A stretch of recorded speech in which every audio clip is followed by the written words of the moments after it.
Christmas. The lyrics to It Came Upon the Midnight Clear were written by Edmund Hamilton Sears. He has an interesting Toledo connection. Edmund Sears is the first person known to be a Unitarian to come here back in 1838 or 1839, and he came as a Unitarian missionary sent by the American Unitarian Association. And at age 28, he was a recent theological school graduate and wasn't yet an ordained minister. He wrote this Christmas carol about 10 years later when he was a Unitarian minister in Wayland, Massachusetts. He died in Weston, Massachusetts in 1876 at age 65. It would be too much of a reach to say that Edmund Hamilton Sears thought of where the Maumee River meets Lake Erie on a dark night and remembered angels singing that glorious song of old above our home to come up with his Christmas carol.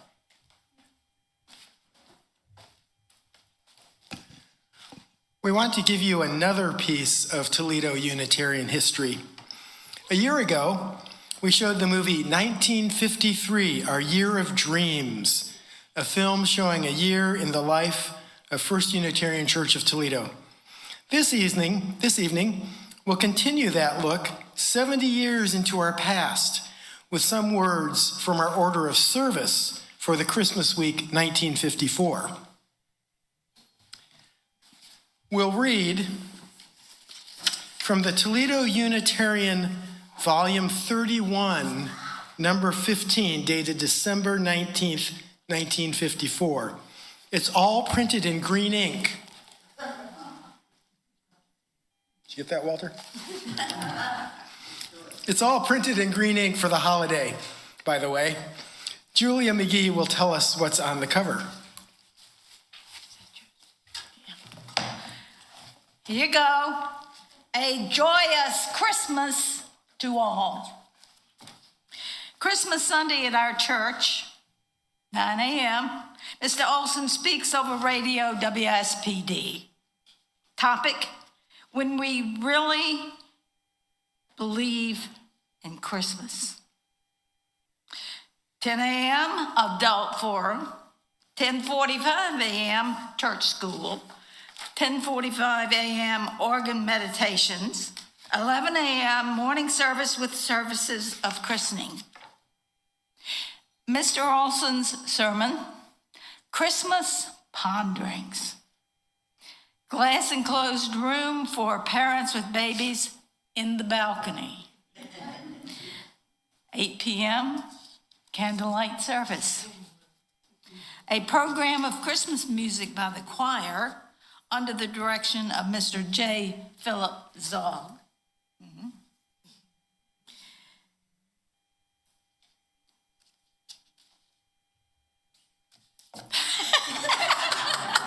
Oh, thank you, Tim. Okay, following this service that will be held in Emerson Room, everybody remember the Emerson Room? A fellowship coffee hour to which everyone is most cordially invited. Members of the Evening Alliance will be hostesses.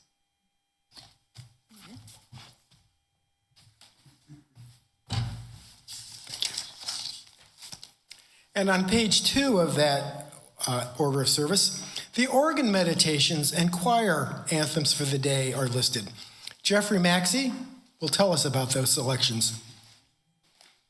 The Holy Night, Noel, by Dudley Buck, Pastoral from Vidor's Second Symphony, and Voix Celeste by Baptiste. And Jeffrey, the choir anthems were?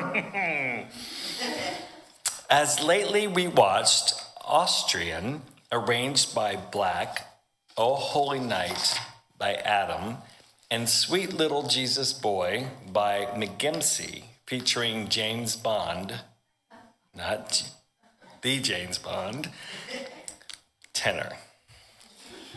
A connection to our current congregation is that in 2019, I presided at James Bonds' memorial service in a park in Lorraine, with his ashes interred afterward in a Lorraine cemetery. The service postlude was the Hallelujah chorus from Handel's Messiah. And on that page also, there's a note about the candlelight service to be held that evening. Melissa Jeter will tell us about that. We call special attention to the evening candlelight service at 8 o'clock. Music by the choir amidst a darkness lighted only by candles, is a rewarding experience. Old friends need no urging to attend this cherished tradition. New friends should come and thrill to the joy of a new experience. With the coffee hour following in Emerson Room, it offers a splendid evening of fellowship.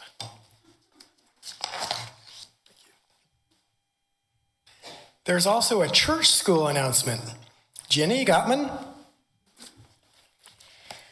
We are emphasizing the spiritual meaning of Christmas in the joy of sharing and the meaning of giving in our classes for 3-year-olds through high school.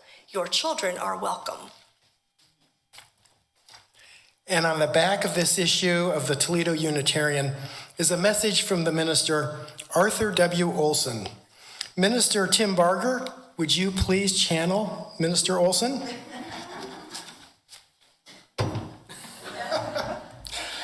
Christmas grows as we grow because its spirit is an enjoyment that comes most significantly with maturity.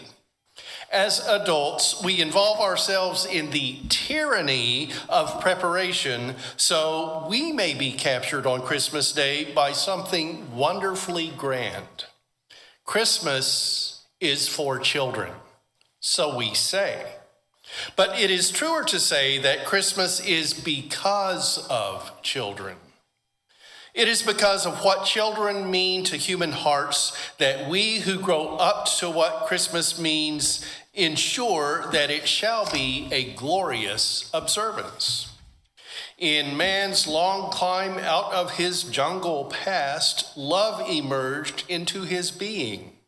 And when love came, the glory of that love demanded expression. So from ancient days in every culture, men who have felt the wonderful news of children have taken a tiny babe and made that babe a jewel in a mystic cosmic setting. And the jewel and the setting are as old as human love. Consider Krishna, the Buddha, the Christ. Consider mangers, shepherds, wise men, angelic voices, fatherhood and motherhood. All these are painted into the universal picture, and the source of all is rooted in human hearts that feel the glory of wonder. That's the end of the 1954 account. This evening's service of stories and songs has a mixture of music, some intended as congregational singing and some imagined as solos. But of course, you're free to sing along with any of them if the Christmas spirit moves you to do that. I'll also note that for the congregational singing selections, we're putting lyrics on the screen from our gray hymnal, Singing the Living Tradition, which includes some revision for Unitarian Universalist inclusiveness. If you'd rather sing traditional lyrics, that's fine too. We'll try this out beginning with our music director, Jeffrey Maxie, singing and playing The First Noel.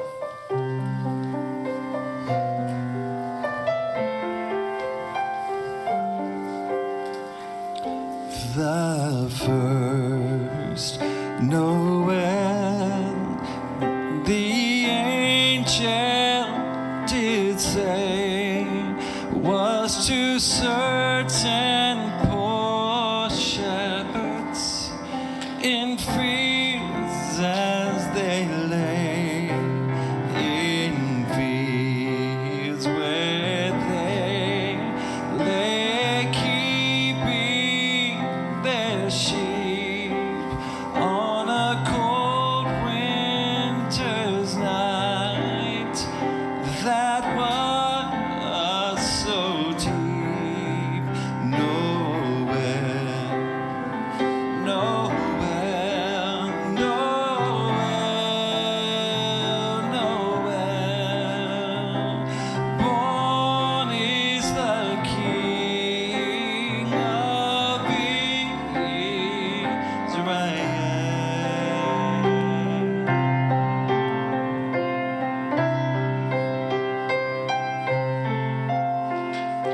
They looked and saw the star shining in the east, beyond and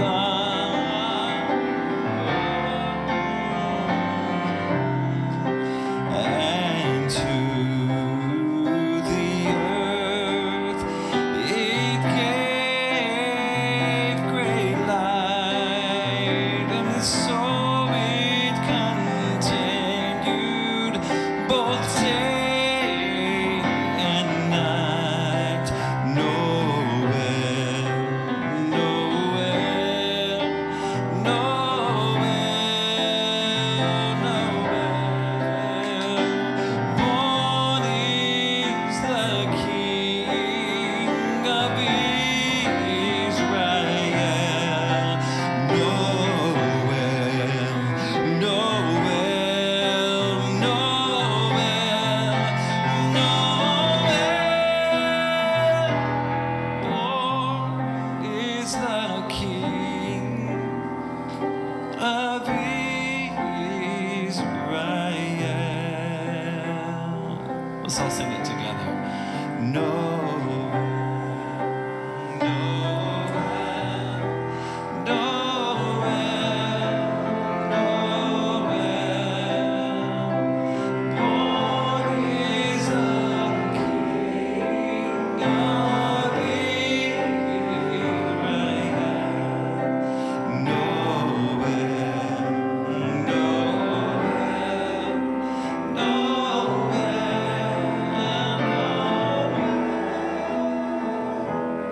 born is the King of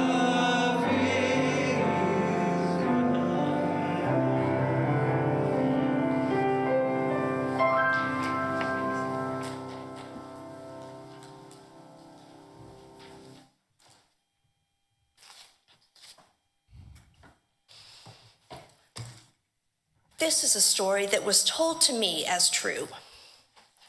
Many years ago, there was a teenage boy named Jose who, for reasons beyond his control, had to travel far from the family he lived with to go visit family far away. His girlfriend Miriam joined him. Miriam was pregnant, and she wanted to be with Jose when the baby came. So Jose's mom gave them some sandwiches and the keys to her old Dodge Colt, and the teenagers began their journey. They had very little money, and they had no choice but to sleep in their car at night. It was on one of these nights in a fast food parking lot when Miriam's constant pain turned excruciating, and she knew that the baby was on its way. Jose's heart sank. They both knew they couldn't go to the hospital. Not only were they broke, but they were also strangers here, and the ruler was said to be cruel. They had even heard stories of babies being taken from their families and kept in cages. Jose and Miriam would not take that chance. Jose was scared and he felt like crying, but he spoke calmly to Miriam. "It's okay, we can do this. People do this all the time. You're going to be fine." Miriam moved shakily to the back seat. She, too, was terrified, but she tried to take deep breaths and remain calm. Jose knelt on the ground by her feet. He fumbled for his phone and, with shaking hands, searched how to deliver a baby. Across the street at a motel, the night clerk Angela was out taking a smoke break. Out of the corner of her eye, she glimpsed the dome light of Jose and Miriam's car.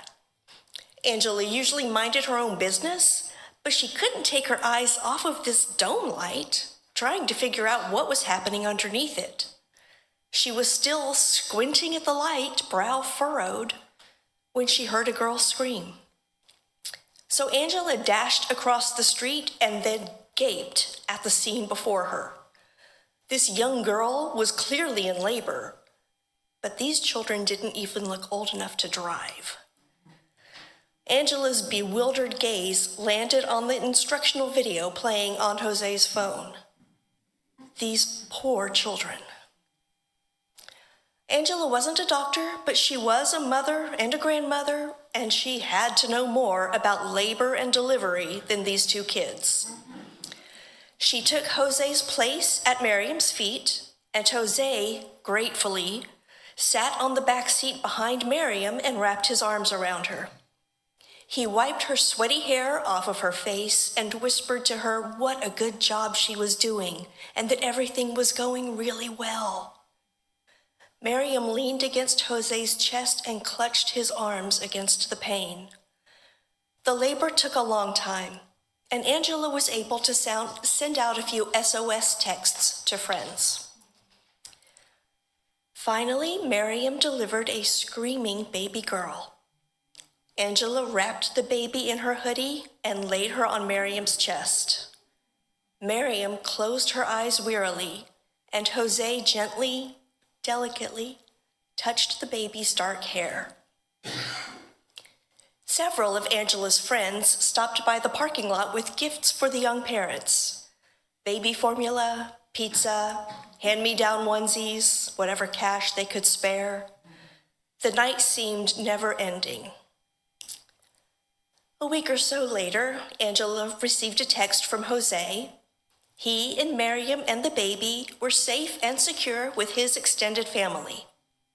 Angela didn't stay in touch with the little family, but she and her friends loved to tell the story of these two kids, the generous strangers, and how love had guided them through that hard night.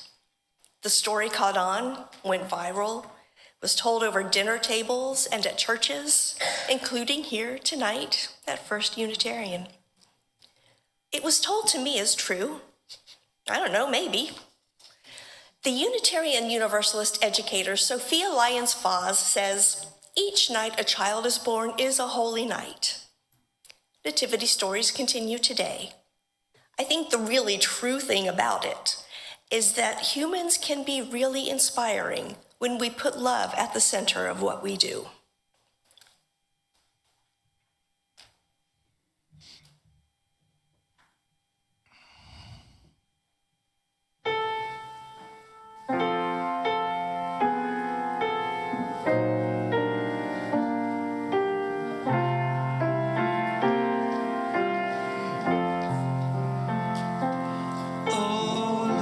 Little town of Bethlehem, how still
bringing you an article from the website Dave Fox's Globetrotting, dated December 14th, 2002.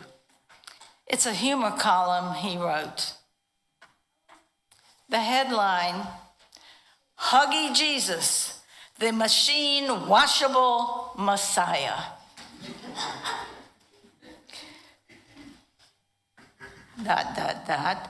Stuffed deity wins award for tackiest toy of 2002. And this is Dave Fox's story. I almost crashed my car when I saw the billboard. And somewhere along the way, be sure to check it out. I think you're going to have a picture of this, this wonderful thing. Anyway, gazing ominously through the crowds was Huggy Jesus, a crude-looking child's doll. Seattle traffic was bad enough without this sort of distraction. I felt like I was in the middle of a bad Saturday Night Live parody. Then it dawned on me, this was not a joke. Huggy Jesus is real, and you can purchase him online. Oh, perhaps I'm missing the point. I was raised in a complicated religious environment by a Lutheran mother and a Jewish father who took me and my brother to a Unitarian church on Sundays. Now I'm a practicing Taoist. It's safe to assume that I relate to the higher power in a different way from the average purchaser of a Huggy Jesus doll. So forgive me, friends of Huggy Jesus, if I sound insensitive. I mean no disrespect. On the contrary, I'm concerned. I'm concerned because when I was growing up, I had 3 stuffed dogs. Their names were Brown Dog, White Dog, and Blue Dog. I got them the day I was born. I took them everywhere. I sang songs to them and cuddled with them in bed at night. Brown Dog and White Dog and Blue Dog were with me always. So what's the problem, you ask? What's wrong with the little boys and girls keeping Huggy Jesus with them always? The problem is I used to chew on the ears of Brown Dog, White Dog, and Blue Dog. This is what young kids do with stuffed animals. I'm not versed in the finer points of Christianity, but it seems like a not very good idea to chew on Jesus' ear. The dogs survive other traumas like grape juice spills. My mother would wash them. According to the Huggy Jesus website, he too is machine washable. But is it okay to put Jesus in the washing machine? Do you go to hell if you get bleach in his eyes? After my brother Steve was born, we started having stuffed animal fights. I would throw the dogs at him, and he would retaliate with Kitty and Sammy Seal and Green Froggy. Sometimes Steve would score a direct hit, and Green Froggy's plastic eye would leave a big red welt on my forehead. "Stephen!" my mother would shout from the kitchen. "Stop throwing Green Froggy at your brother!" "They started it," Steve would respond as he whacked me on the head with Waldo Walrus. This sibling rivalry is all a normal part of growing up in America. But throw hungry Jesus into the mix and everything changes. Billy flings his teddy bear at Tommy. Tommy strikes back with Herman the dinosaur, and in an act of 6-year-old desperation, Billy whips out his secret weapon. With Huggy Jesus on his side, he can't lose. His confidence soaring Billy catapults Huggy Jesus across the room, hitting Tommy square in the eye. Tommy shrieks in pain, spiritually traumatized. Mom, exhausted from a hard day of being a mom, yells from upstairs, "Boys, stop throwing Jesus!" Even as a non-Christian, I am troubled by this scene. I will admit this, when I woke up this morning, I was in a foul mood. I was angry and depressed for no particular reason. Scowling, I snaked my way through downtown traffic. When I saw the Huggy Jesus billboard, I smiled. Well, actually, I laughed maniacally and almost hit the person in the lane next to me. But the accident was averted, and afterward, I felt happy for the first time all morning.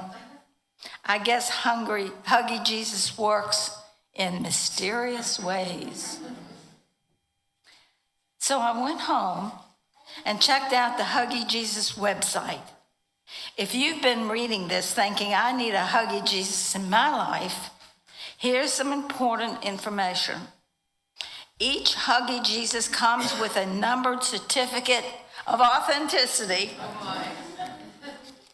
Remember, the website explains the sooner you order your Huggy Jesus, the lower and more valuable your number will be. In other words, you should order Huggy Jesus right away so you can brag, my Jesus is better than your Jesus. I guess it was only a matter of time before someone tried to outdo the Beanie Babies. Huggy Jesus is probably a good investment. And who knows, maybe that low-numbered certificate will score you points in the afterlife. Yes, the true spirit of Christmas is alive and well. And the manufacturers of Huggy Jesus will sell it to you for $29.95 plus $7 shipping and handling. So please now, keep Huggy Jesus away from the family dog.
Here's another light Christmas story, The Stolen Infant by Reverend Carl Scoville.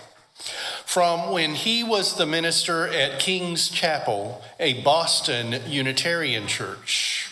He said it's a true account. I like to think that after many years of living together, our family has developed a certain sense of equilibrium, a certain ease with each other. From time to time, of course, differences arise, and sometimes and occasionally, an outright rebellion. But as the reigning benevolent despot of the King's Chapel parsonage at 63 Beacon Street, I like to think that by and large, we get on very well. I don't pretend that all differences are resolved. For example, we have not yet come to complete agreement on just how warm a house should be. I grew up in a house without central heating, and I have always felt that a cool house is a healthy house, impervious to colds and conducive to the flow of blood. My daughters do not share that sentiment, and at times become articulate upon the point. One Christmas, when I refused to turn the heat up sufficiently high to raise a winter's supply of orchids, our younger daughter declaimed, "Behold, a decree went out of Carl Augustus that all the world should be frozen, and each went to her own room to be frozen." "Nonsense," I returned. "You're much better off here than if you were living in China or Russia." I don't recall her precise response, but something in her tone of voice suggested that she was not convinced, and my word was not final. That Christmas Eve, we held our traditional services of song and scripture, but I added a small new feature. On the old communion table, we placed a creche, terracotta figures of Mary, Joseph, and the child cradled in its mother's arms, shepherds, sheep, and kings as well. We had never had a creche at King's Chapel before, and I wasn't sure how people would take it. I hoped that the muted colors of these terracotta figures might soften any Puritan objections.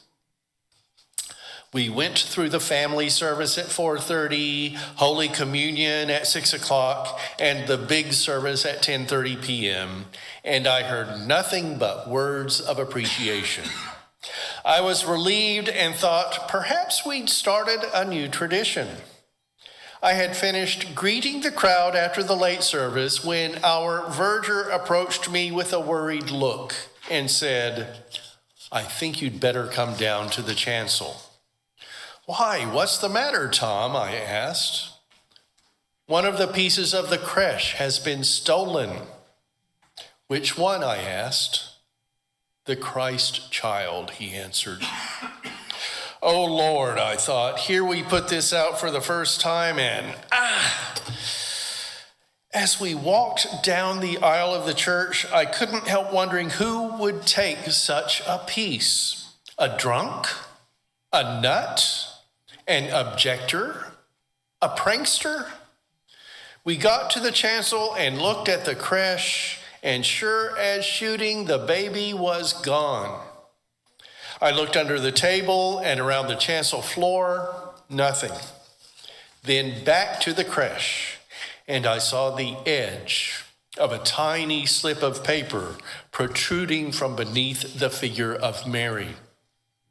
I drew the paper out and found the following message, printed neatly in pencil. "We've got Jesus. Turn up the heat at 63 Beacon Street, and you can have him back for the morning service." The heat went up at the parsonage. The infant reappeared, and everything returned to normal. Well, not quite. The benevolent despot of 63 Beacon Street sits less certainly upon his throne. That is probably not surprising. No monarch, indeed no despot, can ever be sure of his rule when the child has been born.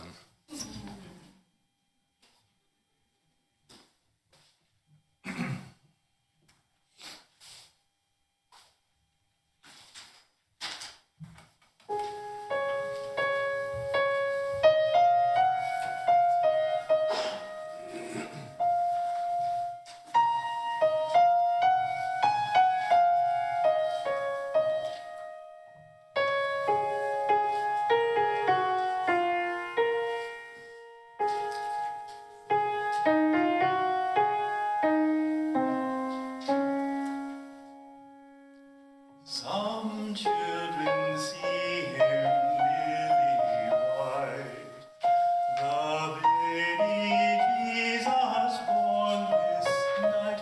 Some children see him lily white, with tresses soft and fair.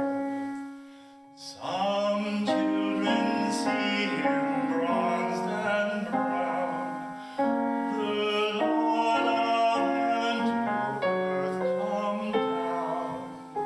Some children see him bronzed and brown, with dark and heavy hair. Some children see him mummified, the Savior whom they kneel beside. Some children see him mummified, with skin of yellow hue. Some children see him dark as they, sweet Mary's Son, to whom they pray. Some children see him dark as they, and they love him too.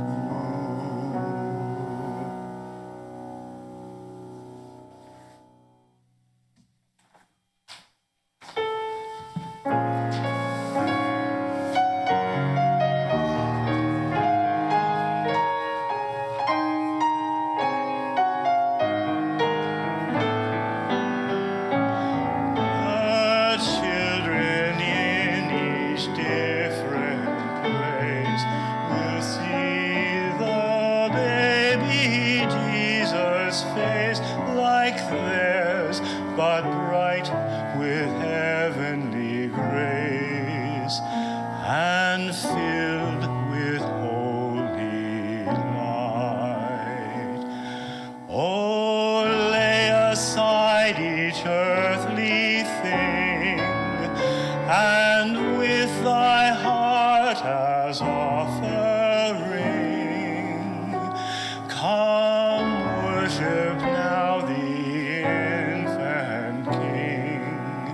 'Tis love that's born tonight. Ooh,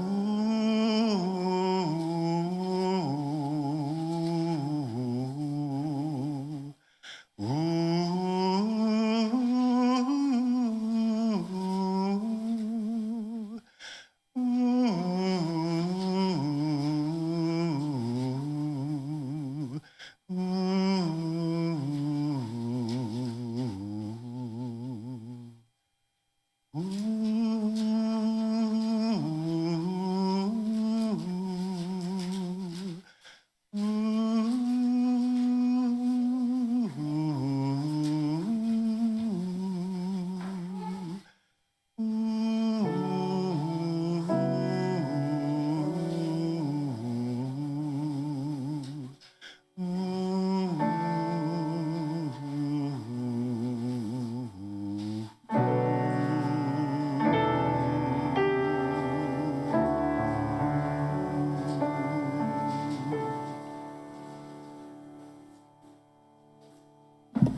The Unitarian Story of the Christmas Tree by Reverend Dr. Susan Ritchie at the UU House of Studies at the Methodist Theological School in Ohio. Here's a piece of history, an explanation of how it was Unitarians made the Christmas tree popular in the U.S. Susan Ritchie wrote this. I already talked about that, where I've been studying and plan to graduate with a Master of Divinity degree this coming May. Susan Ritchie is also the director of the Harvard Square Library, a website of Unitarian Universalist history and other information, and that's where this story comes from. In 1835, the British Unitarian author Harriet Martineau published an account of her travels in the United States. In the chapter on cold weather customs, she claimed to have been present at the first American introduction of the German Christmas tree tradition. She described a touching holiday scene in a family home in Cambridge, Massachusetts. The father, a German immigrant, had placed a small tree on a table in the drawing room, and he and his wife hung each branch with small toys, candies, and wax candles. The man and his wife hid the tree from the children until making a dramatic reveal of it, throwing open the doors to the dining room to the delight of their 5-year-old son, little Charlie, and his friends. Martineau ends her account by predicting that this custom will quickly become an integral part of the American Christmas experience. But what Martineau excluded from her account was the identity of little Charlie's father.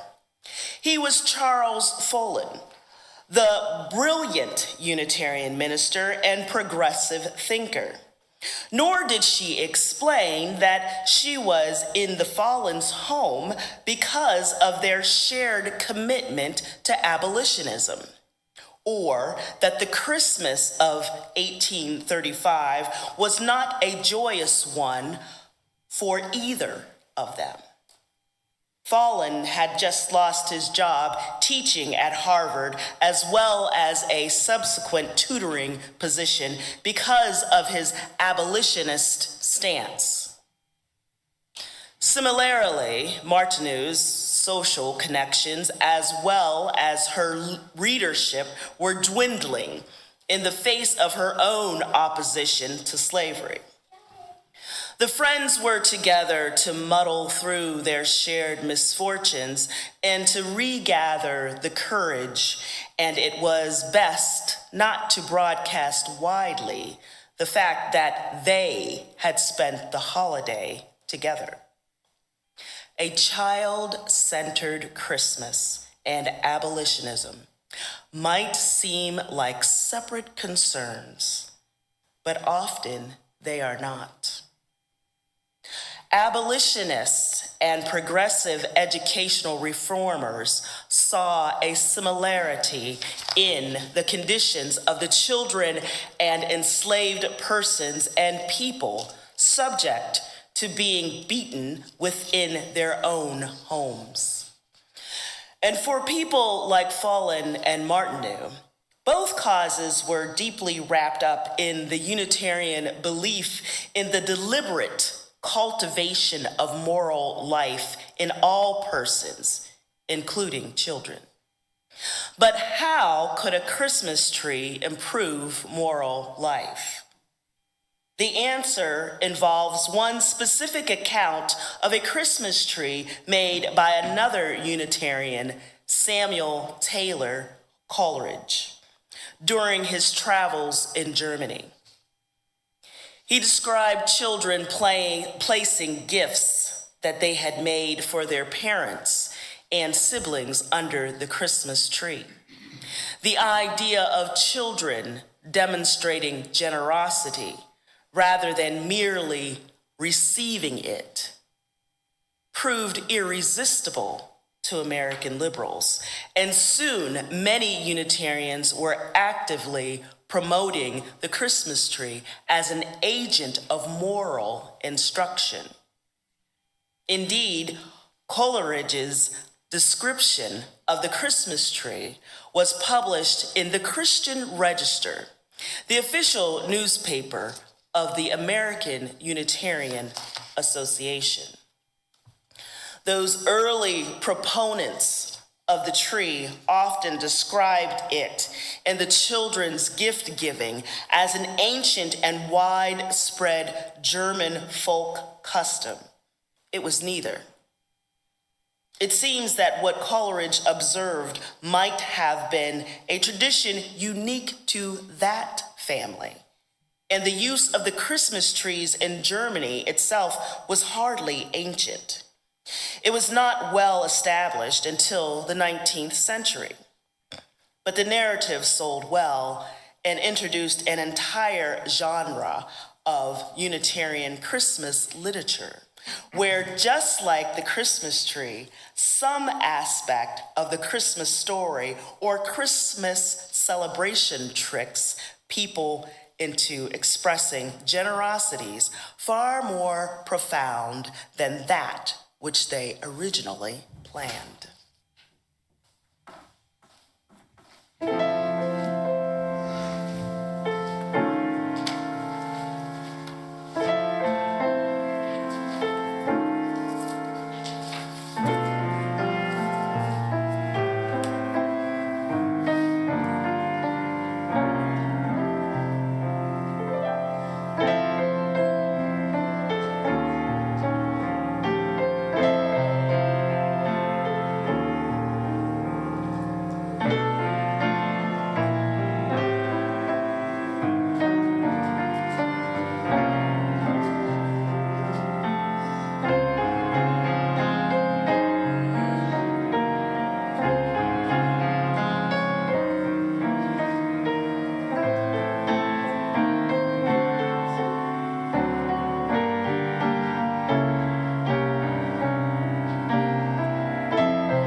The offerings during Christmas week, with the exception of contributions marked for regular pledges, are going to the minister's discretionary fund, a way of giving financial assistance to members of the congregation and, when possible, people asking at our doors.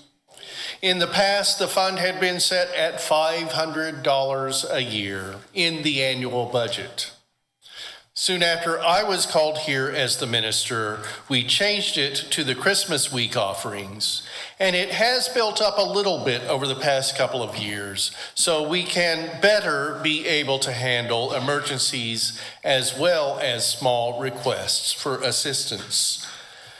The minister's discretionary fund has been used to pay utility bills and car repairs, help people who need money to make it to a next paycheck, and buy groceries and gasoline and medicine. In churches with more substantial assets, these funds have been used to pay rent.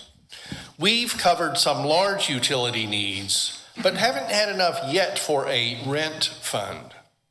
It has also been used to help with members' registrations for some Unitarian Universalist workshops and training, and for some contributions to charity. It is called the Minister's Discretionary Fund because the minister is authorized by the board to use it as the minister sees fit, as long as it is not of benefit to the minister, and to have confidentiality of the recipient in most cases. Please consider helping your fellow Toledo Unitarians and the people who turn to our church for emergency needs. And while Jeffrey plays and sings our next Christmas carol, O Come All Ye Faithful, the baskets will complete their journey to the back of the auditorium. And you've seen on the screen other ways to make a donation. Thank you for helping others and for trusting me to give from this fund. Oh, come, all ye faithful, joyful and triumphant. Oh, come ye, oh, come ye to Bethlehem.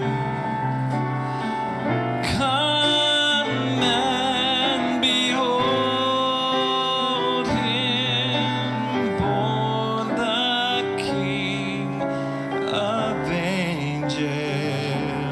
So come, let us adore him. Oh, come, let us adore him. Oh, come, let us adore him, Christ the Lord. Yea, Lord, we greet thee, born this happy morning.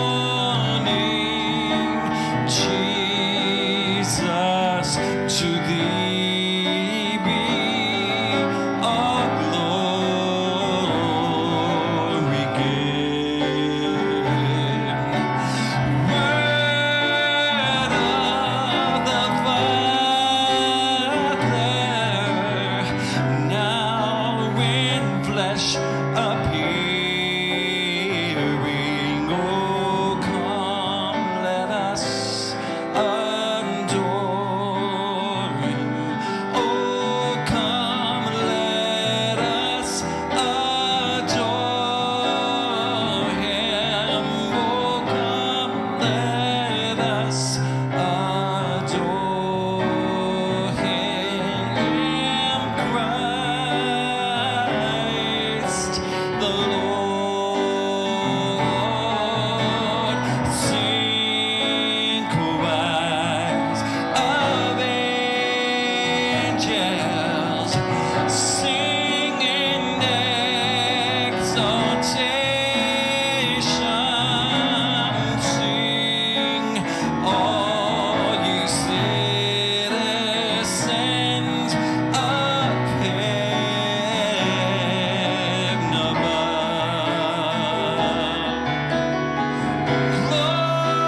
Glory to God, all glory in the highest. Oh, come, let us adore him.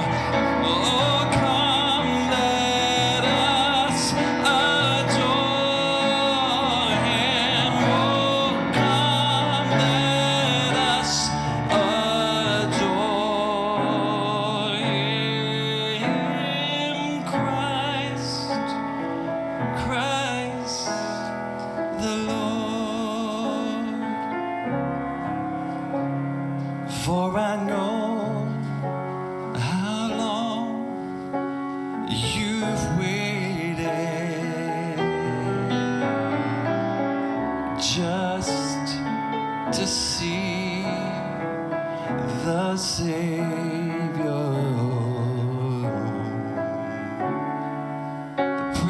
precious Son of David, he is born today.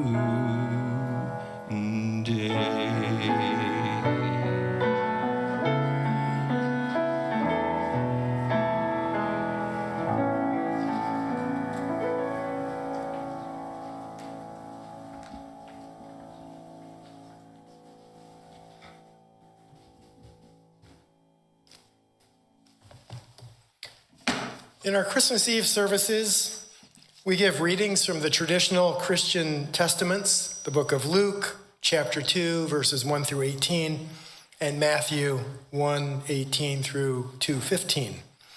The passages for tonight were translated from the original Koine Greek, the biblical Greek, by our member Phil Park Thomas. I especially like, and I hope you will like it too, some of his word selections are non-standard or non-traditional, but they really highlight important parts of the stories, I would say. So, from the book of Luke. And it happened in those days, an ordinance went out from Caesar that everyone in the empire should be entered into public record. This registration first occurred when Quirinius was governor of Syria. And everyone went to his own city to be registered. And Joseph went out of Galilee, of the city of Nazareth, to Judea, to a city of David, which is called Bethlehem, of the house and family of David, to register himself with Mary, to whom he was engaged, she being late stage of pregnancy. And it came about when they were there at the time for her to give birth. And she bore her first son, and she wrapped him in cloth strips and laid him in a feed trough, because there was no place in the guest room. And shepherds were in the rural region, living in the fields and keeping sentry at night over their flock. And lo, a messenger of the Lord stood before them, and the glory of God invested a halo around them, and they were terrified with a great fear. And the messenger announced to them, "Lo, I bring you glad tidings of great joy, which be for all people. For today is born to you a deliverer, who is Christ the Lord, in the city of David. And this is a mark for you. You shall find a baby wrapped in cloth strips, lying in the feed trough." And without prior warning, there was with the messenger a huge population of the host of the sky, praising God and saying, "Praises in the highest to God, and on earth peace for all people, according to his good purpose." And it occurred when the messengers returned into the sky, the male adult shepherds said to each other, "Let us go immediately to Bethlehem and see what is occurring, to confirm what the Lord has opened to us." They hastily found Mary and Joseph and the baby lying in the feed trough. And having seen what they had been told about the infant, they published abroad concerning the child. And all who heard pondered the things that were being spoken by the shepherds to them. And Mary remembered all these things that were being spoken, combined in her heart. And the shepherds returned, praising and celebrating God for all things they had heard and seen as it was to them. From the Gospel of Matthew. Now the birth of Jesus Christ, his mother Mary, having been engaged to Joseph before they were conjugally cohabitating, she was found to be with child in the belly due to the sacred spirit. But her husband Joseph, being a righteous man and unwilling to expose her to public shame, secretly considered to dismiss her. And as he pondered these things, look, a messenger of the Lord appeared to him in a dream, saying, "Joseph, son of David, do not be terrified to take Mary as your wife, for what is within her is conceived by the Holy Wind. And she shall give birth to a son, and you shall name him Rescuer, for he shall rescue his people from their aimless wanderings." Now all this occurred that which was spoken by the Lord through the prophet might be completed, saying, "Look, the woman of marriageable age with a child in her womb shall bear a son, and they shall call him Emmanuel," which being interpreted, "With us, God."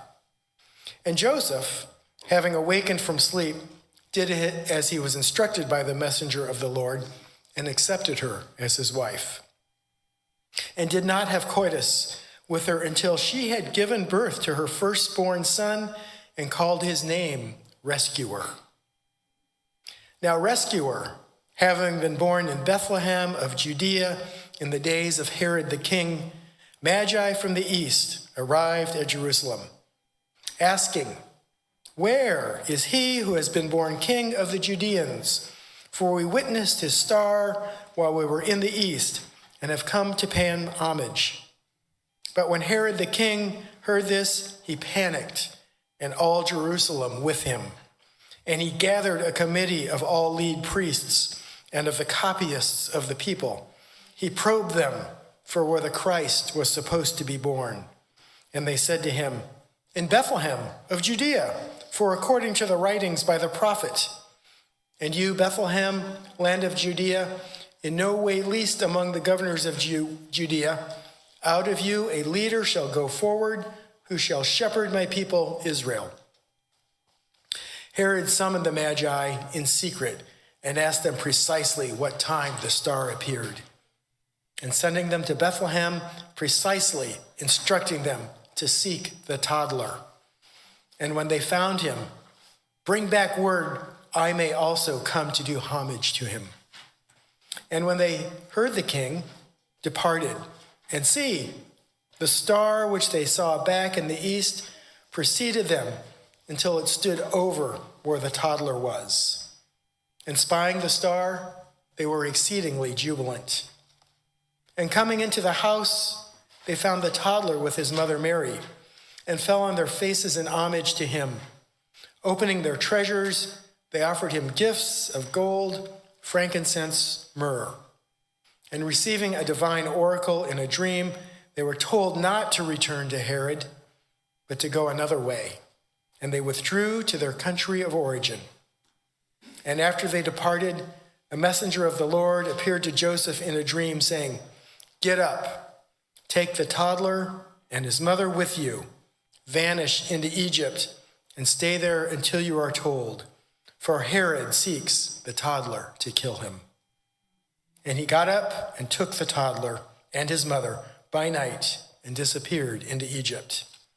And he stayed there until Herod's death occurred, as spoken by the Lord through the prophet who said, "Out of Egypt I summoned my son."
We're almost at the end of the service, and we're about to have a dark sanctuary and candle lighting while we sing Silent Night. I hope you all have your candles. If you don't, we might have someone walk the aisle with a few.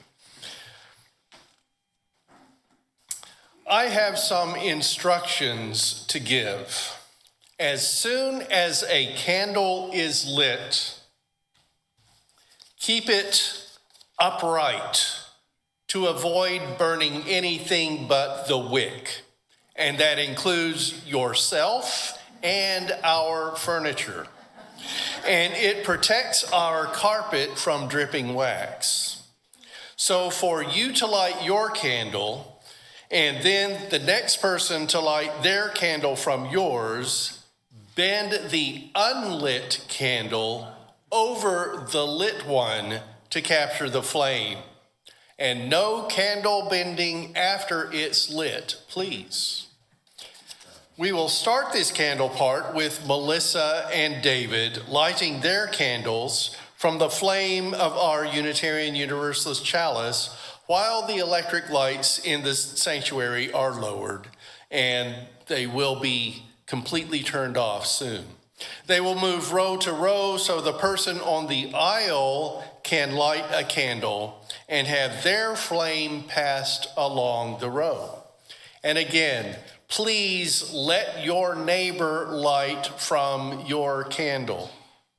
At the end of the song, when the lights come back up, I ask you to blow your candles out so we don't have more risk of unexpected fire. And there is a fire extinguisher up front if we do have a need for it. And after we sing Silent Night, with the sanctuary lit again, we'll all sing Joy to the World.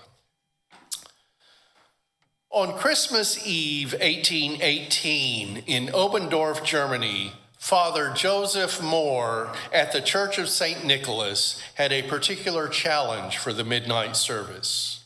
The church was newly built, but its organ was broken. What he did was to write lyrics for a new song, and he hoped the organist, Franz Gruber, could write a tune to be played on guitar. They wrote Silent Night and sang it as a duo at that service. A person later went to St. Nicholas to repair the organ, heard about Silent Night, and got a copy of the words and music. He took it to other churches, and a family of folk singers helped to spread it around. The song wasn't put in a hymn book until 20 years after it was written. It was first published in the U.S. in 1863, 45 years after Joseph Moore and Franz Gruber first sang it, though it was already being sung by German-speaking congregations in America. Let's sing it together this evening using a piano rather than a guitar or organ.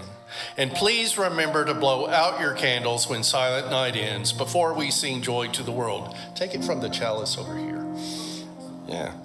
And as this is the final part of the service, after our singing has ended, please go to Fellowship Hall where we can all celebrate Christmas with cider or hot chocolate or tea and cookies.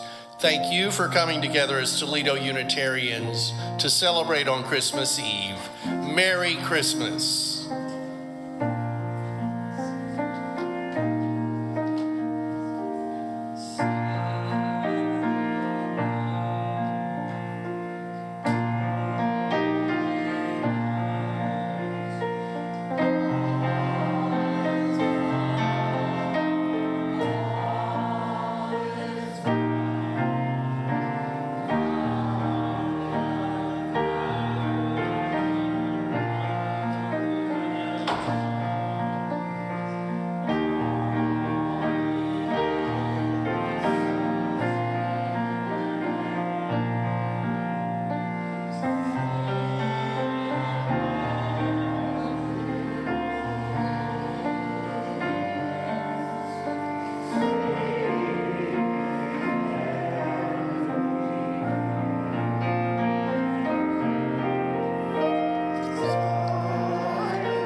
Let's sing joy to the Lord.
The service has ended.